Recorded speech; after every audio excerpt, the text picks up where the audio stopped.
Hello, everybody. Thank you again for coming to Mind Your Business. We had a little bit of technical difficulty, so I do apologize. But Peggy is anxiously awaiting to come on so she can talk to us about the human library. We only are going to take up 30 minutes of your time. She's going to share some great information with us. If you haven't heard about the human library, this is really awesome and exciting. And so please join in if you have any questions. If you want to know about what's going on, just type your questions in the comments and we will be able to answer those for you. But I'll tell you a little bit about Peggy. She's an educator of one sort or another for 3 decades, she says. She began her teaching career in California and continued in Maine and then Iowa before moving to Indiana. When she found out about the human library, she knew she had found a way to connect her lifelong commitment to education to her love of people and their stories. So starting in 2017, she began working between travels to bring a human library event to Muncie. After a successful event, which drew the attention of the international organization, she has found that something more. Her new challenge and purpose now moving into the virtual world because she was going to do this live. But thank God for technology. Even though we've had kinks and technical problems, we still can come out and reach you. She is the depot manager, and she is bringing the human library to virtual reality. So we thank her for joining us today, and welcome Miss Peggy Lewis. Thank you for coming in today. Hi, Peggy. How are you? Oh, you froze. Are you there? Yeah. Okay.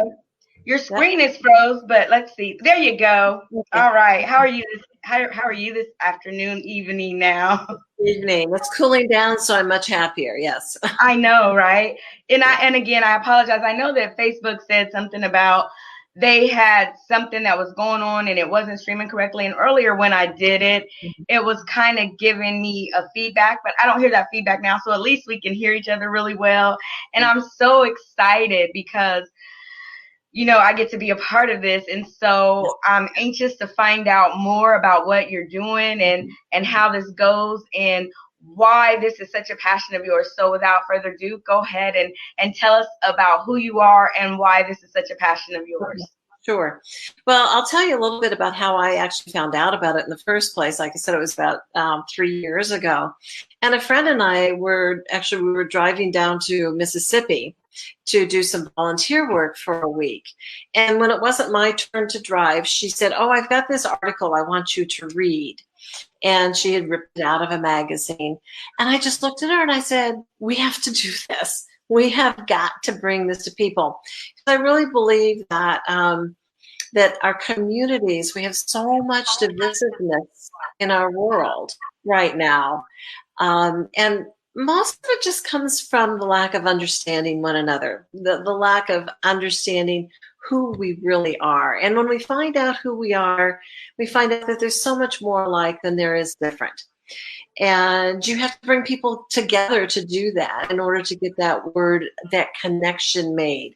So I played with it for about a year. I found some libraries to go to, the human libraries, and I thought, yeah, this is really the real deal. So I kept pursuing it a little bit more and started meeting people here in our community to become books, if they were interested in going on this journey with me, not knowing what we were going to do until we came to fruition last fall. And it was a magnificent event. It was absolutely beyond our wildest dreams what we could do. So I'll tell you a little bit more about that. I have a little bit of this is called a pecha kucha. I don't know if you've ever heard of that before. I haven't, but I'm ready to learn what it is. Go ahead. I'm excited. I'm always ready to learn. Okay, so what it is, it's a way to tell your story in a very brief and concise way. Can you type that word into the comments so I can put it on the screen? I can, maybe. And then that way we can get an understanding of what you're talking about and see the word and I don't know. Do I do that in the chat or the comments? Yeah, in the chat. Just put it right in the chat. You're fine. Yeah, Okay. just type it in the chat and I'll control it on my side.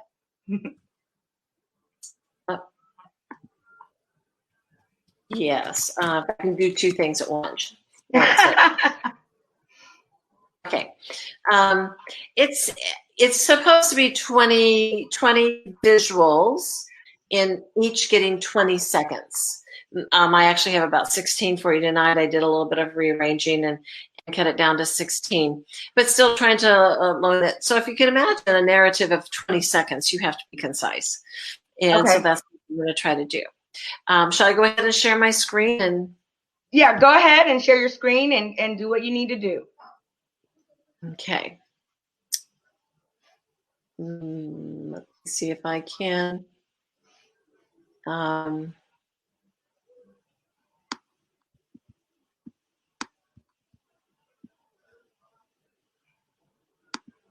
don't think I'm sharing it yet.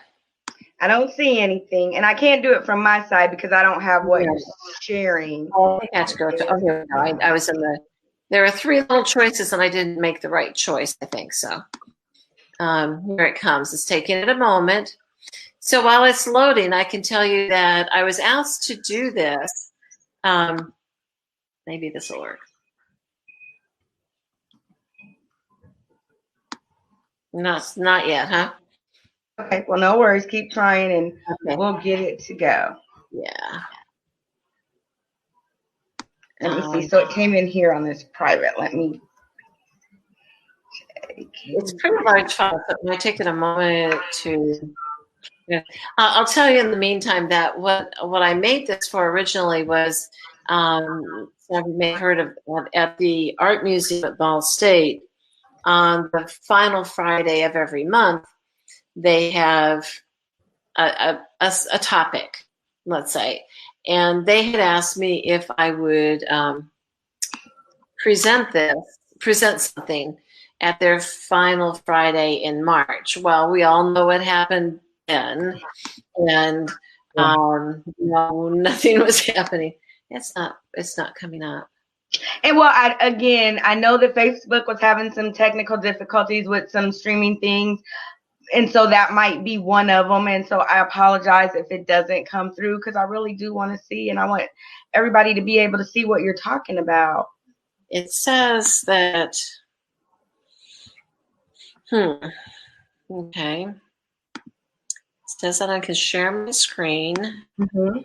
And I have it open, so it should.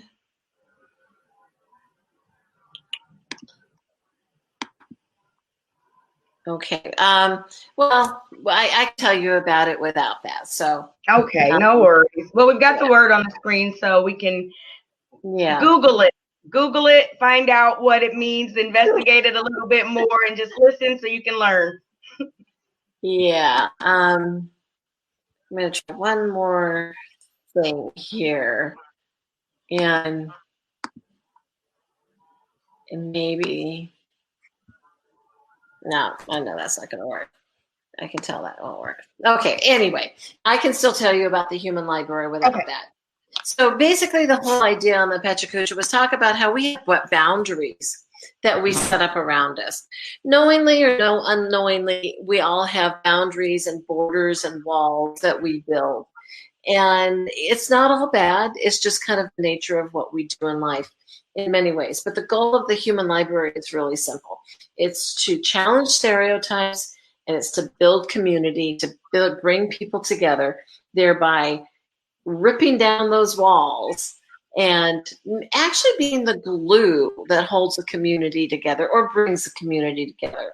So I just heard this the other day. It says we got to glue up in our communities. And I like we got to glue up and become a community as opposed to divided and falling apart.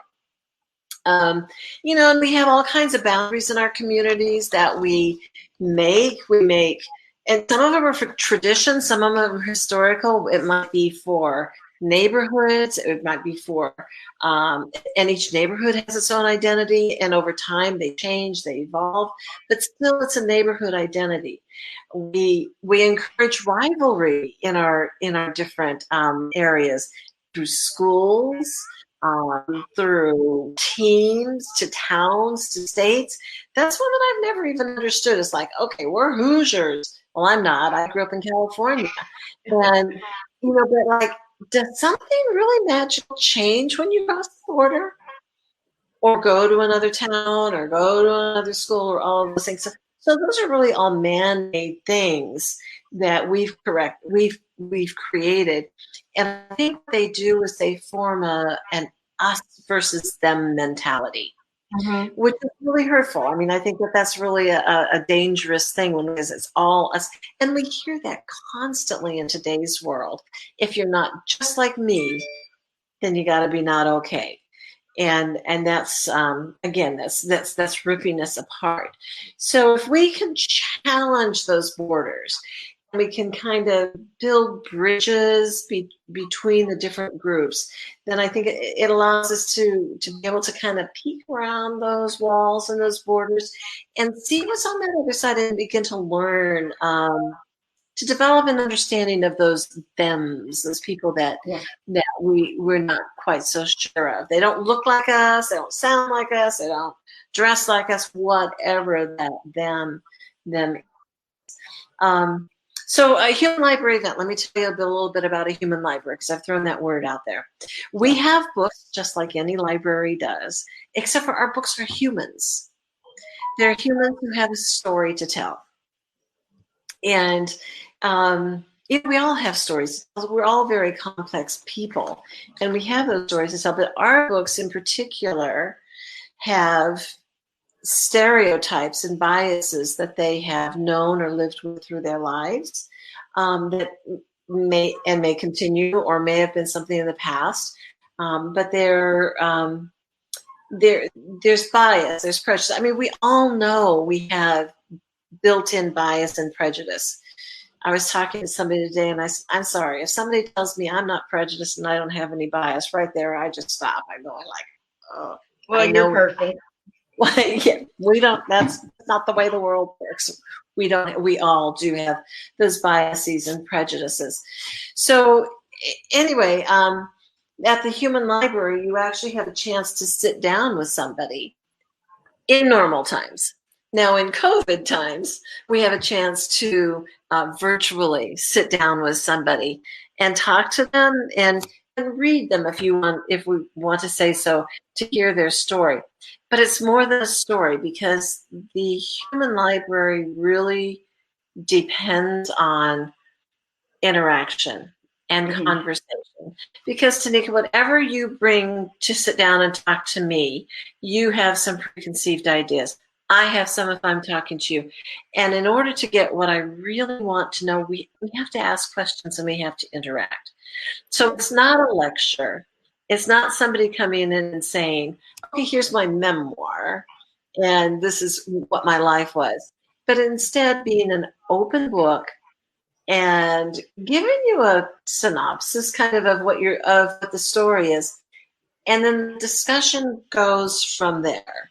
What the reader really wants to hear, wants to know about and learn about. It's an amazingly quick relationship that's formed through the dialogues. Our readings are typically like you borrow a book, just like you would at the library. You're out alone for a half hour.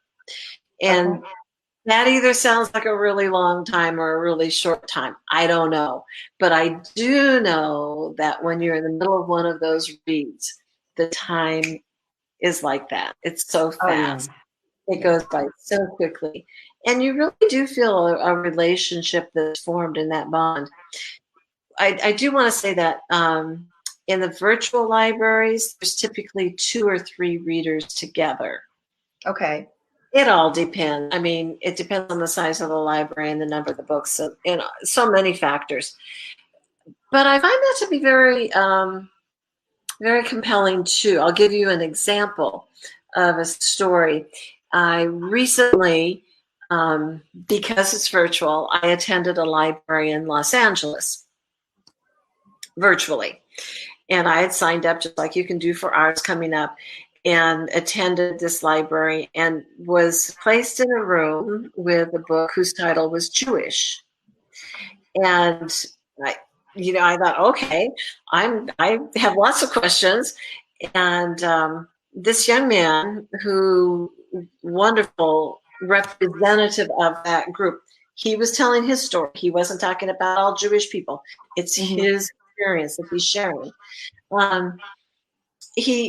He started us out by asking us, who we were and where we're from, blah, blah, blah, that kind of stuff. And he asked us a simple question. So on a scale of 1 to 5, what is your level of engagement or experience with a Jewish person or the Jewish community or the Jewish culture, whatever you want to say? And I told him, I said, give me a 0.5 because I just don't have a lot of experience. But there was another reader in the room. So remember, I said you might be in a room with 2 or 3 other people. And when I say room, this is Zoom, so it's a breakout room. Yeah. And this other man who was in the room said, I grew up Jewish. Wow. So right there we had, and there was one other person who had no experience either. I said, look at the span of what we had to talk about. And this man who was no longer practicing in his faith, but and that's okay. We had so many layers to talk about. I mean to tell you, that was one of the fastest half hours I've spent in a long Of course. It went like that. So when you're in a room with a book, or if you're sitting down face to face, you really engage in sincere and frank and honest dialogue.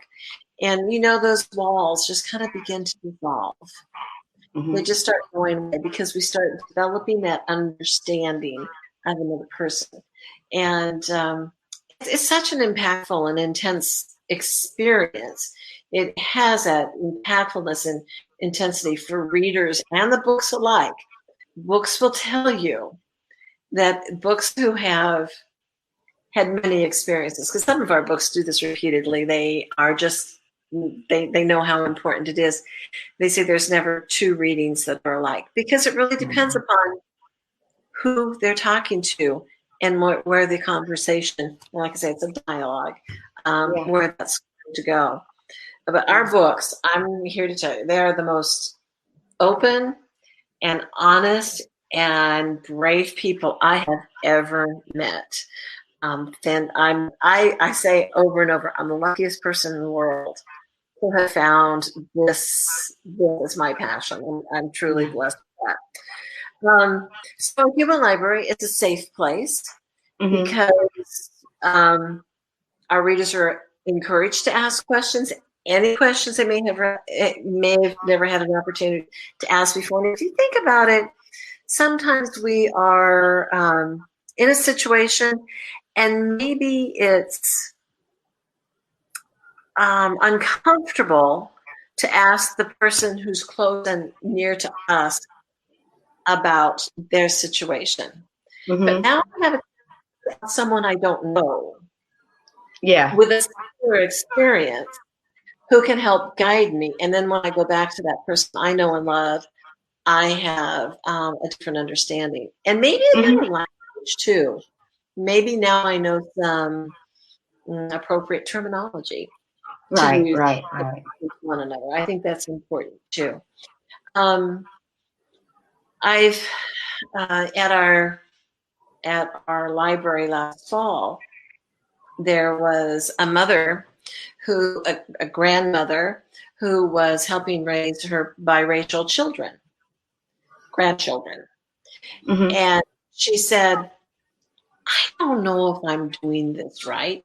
She was reading a book who was a biracial young man. And, she came out that she was weeping because it not only validated things for her, but it also helped her ask, like, what do I need to do? And we gave give some resources as well. That's one example. I think about sexuality as well as being a very difficult subject for most people to talk about. And if there's someone in your life who, let's say, is transgender, I mean, where do you go with that good information that's going to be helpful to maintain your connection with the person you love? So those are all good examples, I think, of what can happen with the human library. Our books find that sharing their story is incredibly validating. Yeah. And I'll just say therapeutic as well. Yeah. I have to agree with you. The other day when we did the call, and I remember when I first met you, it was at the Makers Market, and we started talking, and it was so crazy how we just were right there by each other. We started talking, and I'm like, I'm so excited. I want to know more about this because I've got so many stories to tell, and I don't know where to begin. And when my passion is to write a book one day, and I have this book that I'm just sitting on that I've started that hasn't been finished yet, but it's so much more to it that it's not finished, and when it's ready it'll come out. But I felt like this was an opportunity for me to really be able to see what that looks like, and I love talking, and so that's never been an issue or a problem for me. So but it's so funny because when we were going into this, I was like, okay, so where do I start? How do I talk about this? And Christina, the young lady that I was practicing with, she went first. And as she told her story, we were able to engage each other. And she said something that like triggered in me that was like, wow, I really resonate with that. And that's where I begin. That's like, okay, this is a chapter.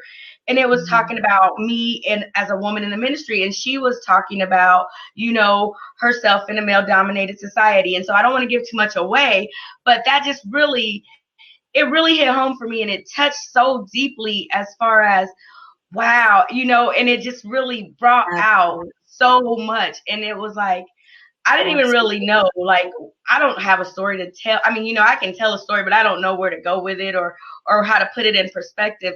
But just having that dialogue really helped open up those doors and just break down those barriers, like you said.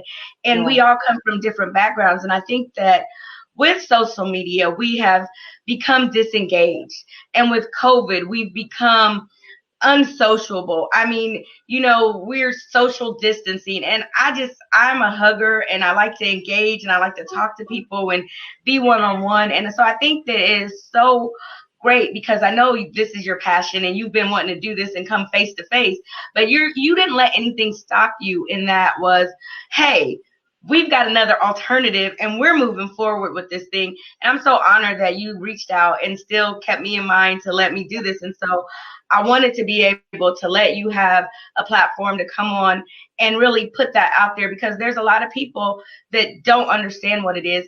And you said conversation. Conversation is so important. And a lot of times my husband always says, like, when someone says, how are you doing? They don't really want to know.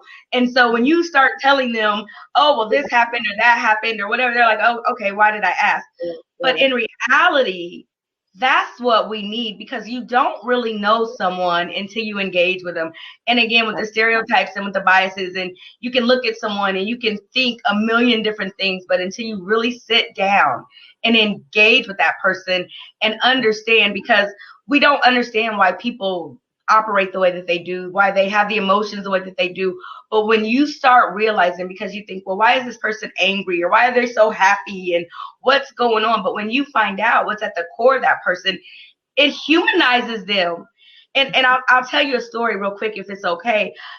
One night, my daughter was in a car, and right in the middle with Black Lives Matters and the black men getting shot in the street. And she called me and she's like, Mom, we got pulled over by the police. And my daughter is adopted, and she had just recently met her biological father.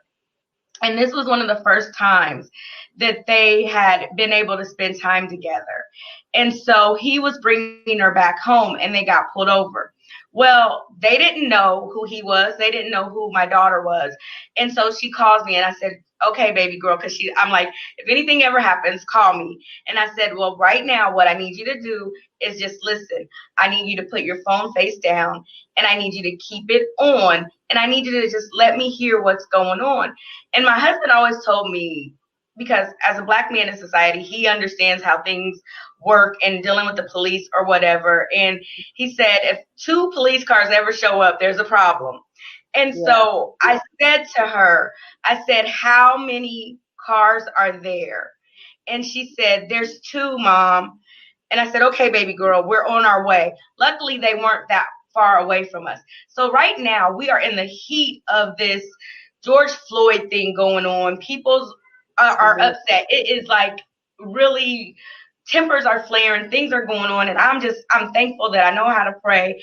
And as we're driving there, all I'm thinking about is this can go bad at any time, because he has had some trouble in the past. And all it takes is for them to say, "Oh, he's in trouble," or "He's had this," and for it to go sour. And so all I'm doing is saying, "Please, God, just let everything be okay until we get there." So when we got there, I tell my husband, "You stay in the car." And I get out the car and I go walking up to the police officer, and he's like, "You stay right there. Don't go any further." And I said, "Excuse me, officer, that's my daughter. She's a minor. I want her out of that car." And he's like, "Until we get this situation under control, blah, blah, blah." And I had to take a deep breath, because I'm like, at any moment, this can go bad. And so I stepped back, and I happened to recognize one of the officers. And at that time, I knew it's going to be okay. And I said, "Sir, can I tell you something?" And I started telling them the story. "Listen, this is their first encounter. This is the first time that they've really been able to see each other. And he wanted to be able to spend some time with her, to bring her home, to get to know her. And with COVID and everything going on, his license were reinstated, but they weren't showing up. And so it showed that his license weren't good. And so they were like, "Well, we don't know who you are," and this and that and the other. And so I just started talking to him. And at that moment, you could just see the officer's countenance just went down. His appearance changed. He started to recognize that these aren't just some people running around doing something crazy. These are actually human beings, real people. And he said, "Ma'am, I am so sorry." I said, "You don't understand. My daughter's been through a lot. And if this is going on right now, you don't know what this is going to do to her. And I don't need her, with the wake of everything going on, to have this as an experience as the first time. And I don't want her to have a bad feeling in herself about him, or whatever. And I didn't want him to feel like she was in a bad situation. It was just so bad. And then my husband, that's his baby girl that he's raised, and like, she's in this situation. But at the end of the day, he said, "Ma'am, get your daughter out of the car." He said, "Can you drive his car? Because right now it's not showing that the license are together, but I really believe what he's saying." And all because we told the story. And it's funny, because I told my daughter this. I said, "Whatever you do in life, everybody has a story. And if you ever get pulled over by the police," because I've been pulled over by the police for speeding or whatever, and I'm like, "I'm sorry," and and I just tell my story. This is what happened, and I'm not gonna try to say, be mad or get upset, because if I did something wrong, then hey, I did it, forgive me. But once you tell your story, it makes you human. And so with the Human Library, I just love the fact that you can pick up a book and you can read it and you can start again. And I usually read books from the back. I like to know what happens at the end and then go back to the beginning and find out how we got there. It's just weird. I just love that. But telling your story actually puts compassion and empathy in there, and then you can relate, because you can in some way see yourself. And at that moment, I could see that officer. He was so apologetic, and I go, because we don't understand, because you said the biases and the prejudice and the just automatically thinking something without truly knowing all sides of the story. And so at that moment, I knew that he's going to hear this story and everybody's going to go home safe, because we're human beings, and that's all it is at the end of the day. And he just was so humble after that point, and everybody's safe, and I'm here talking to you right now. And so again, we just got to be able to take the time to listen and to have some understanding. So I applaud you for what you're doing, because I believe this can bridge the gap. So kudos to you. Thank you. To glue up. We need to glue up. Glue up. Glue up. Yeah. Yeah, and just, glue up with one another. It's just so important. And my heart breaks, because there's no reason your daughter should have to go through those experiences. But that's a whole nother topic. We know it breaks my heart. But maybe this is a way that we can move beyond a little bit. Like, just move that needle a little bit. We can make some differences in our world. So yeah, that's really the goal of the Human Library. And I would be remiss to say that, do you have a few more moments? Yeah, go ahead. Whatever you need. That if I didn't say that, I mean, this is not a new thing. This has been around for 20 years. Wow. And yeah, they just had their 20th anniversary. And the interesting thing is, the United States, well, maybe it's not too surprising, but the United States is a little bit late coming to the party, let's say. It's on 6 continents and well over 8 countries around the world. And at our next event, which is next Saturday, Yes. 1 to 3 p.m., we have books who are going to join us who are from the UK. We have books from the San Francisco Bay Area. We have a book from Colorado, and somebody from Scotland. Wow. And that's the beauty of the virtual part. We couldn't do that otherwise, right? That is really a fortunate piece of this. But we have these books from all over the world, and to make connections and bridges, it's beautiful. So are you still accepting books, or are all the slots filled, or do you need more people? And if so, how do they get in touch with you? How do they become a part of this and get to know more about it? Right. Good question. Thank you for that. I'm always recruiting new books. As a matter of fact, I just talked to you last week. We got you trained and ready because we do prepare our books. It's very personal, and you're giving of yourself. So we want to make sure you're ready. I trained 4 more books today. Wow. For this next time, for next Saturday, we're set. But there will be more.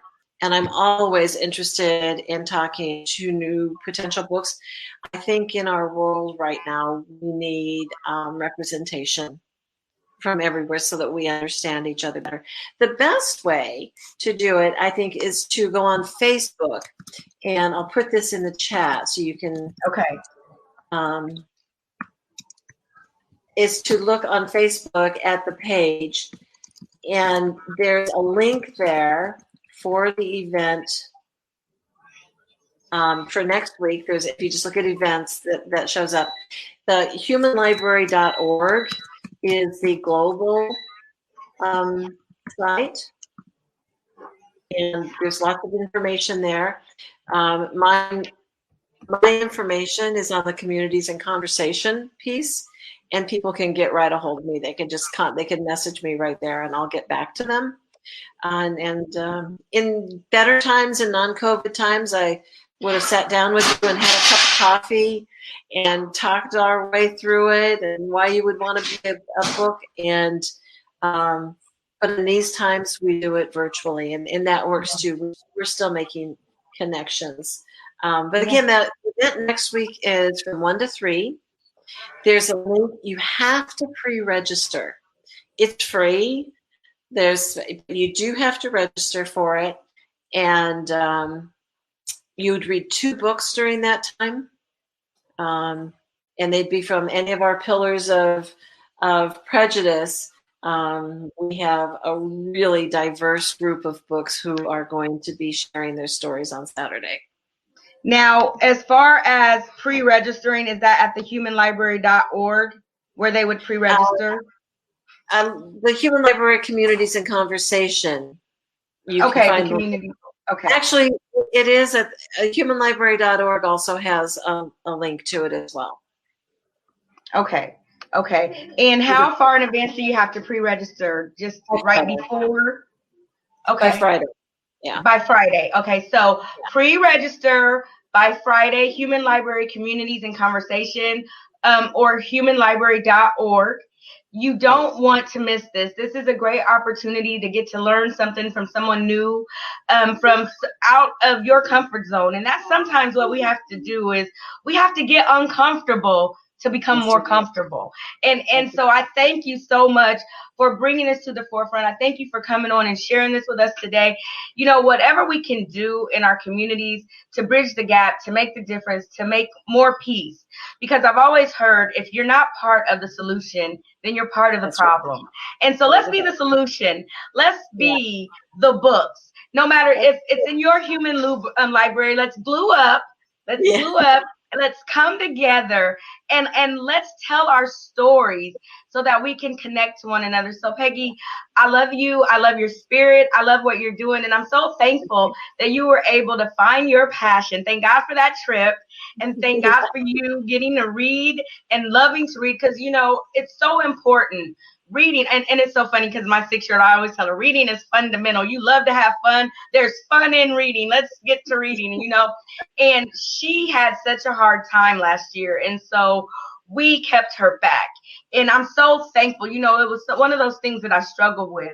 But I know that by the time she's in the 3rd grade, if she's not at that reading level, there's going to be a problem. And so I make up stories and I tell her stories. And then I'm like, we're going to learn stories. And oh my goodness, Isa, she wrote a book.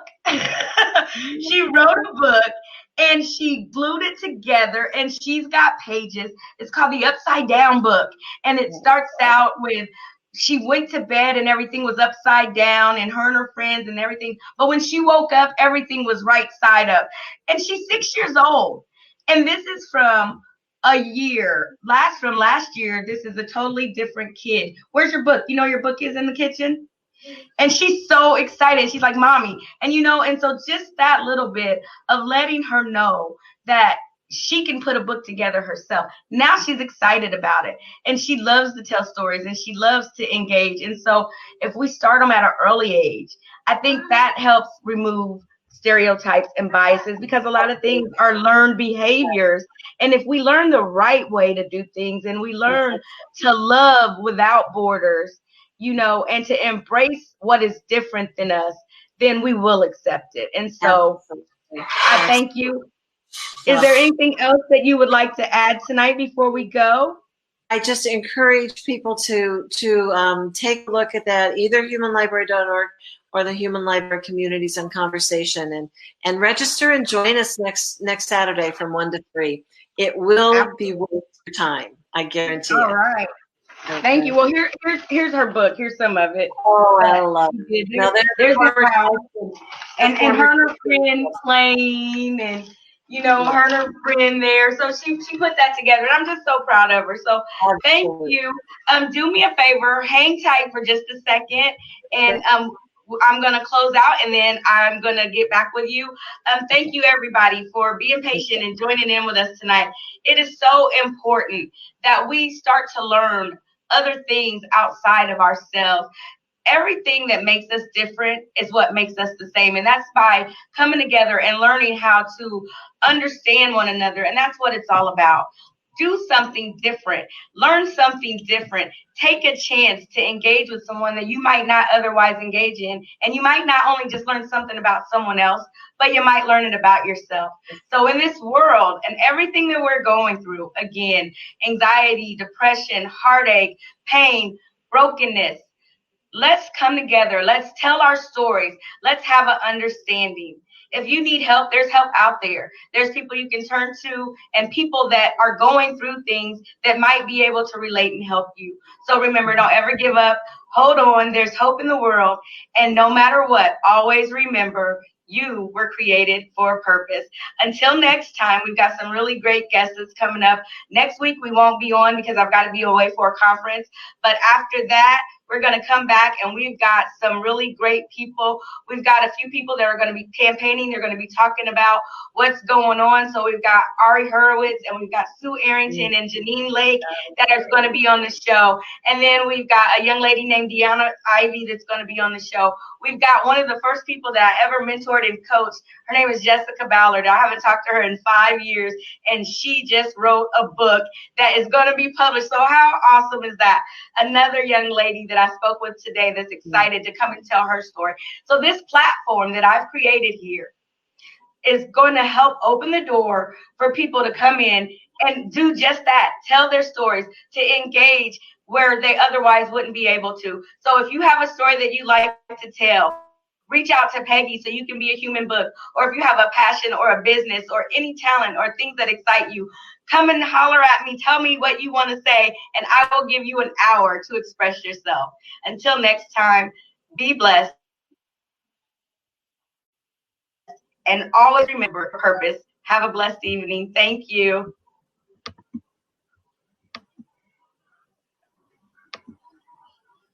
All righty.